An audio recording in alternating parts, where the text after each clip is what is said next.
ഇരട്ടിയാർ ഗ്രാമപഞ്ചായത്ത് മഹിളാ സഭ നടന്നു. ഗ്രാമപഞ്ചായത്ത് പ്രസിഡന്റ് രജനി കെ ഉദ്ഘാടനം ചെയ്തു. 2026-27 വാർഷിക പദ്ധതി രൂപീകരണത്തിന്റെ ഭാഗമായാണ് ഇരട്ടിയാർ വനിതാ സംസ്കാര നിലയത്തിൽ വെച്ച് മഹിളാ സഭ ചേർന്നത്.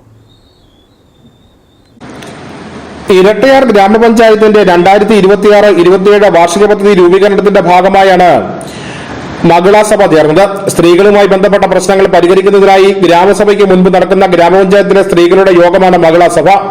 വികസനകാര്യ സ്റ്റാൻഡിംഗ് കമ്മിറ്റി ചെയർപേഴ്സൺ മേരിക്കുട്ടി പൗലോസ് അധ്യക്ഷയായിരുന്നു. ഗ്രാമപഞ്ചായത്ത് പ്രസിഡന്റ് രജനി കെ ഉദ്ഘാടനം ചെയ്തു.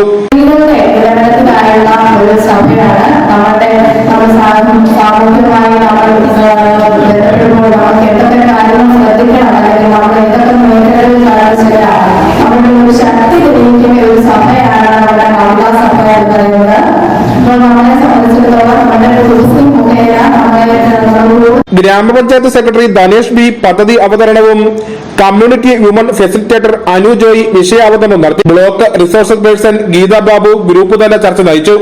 ഗ്രാമപഞ്ചായത്ത് വൈസ് പ്രസിഡന്റ് റജി ഇലിപ്പുലിക്കാട്ട്, ആരോഗ്യ വിദ്യാഭ്യാസ standing committee chairperson Rosamma Mathew, panchayat അംഗങ്ങളായ Rajeev Harikumar, Jisha Shaji, Mini Pratheesh, Sheeba Ajay, CDS chairperson Manju Thomas, CDS vice chairperson Beena Varghese, ICS supervisor Lizy Jacob തുടങ്ങിയവർ സംസാരിച്ചു.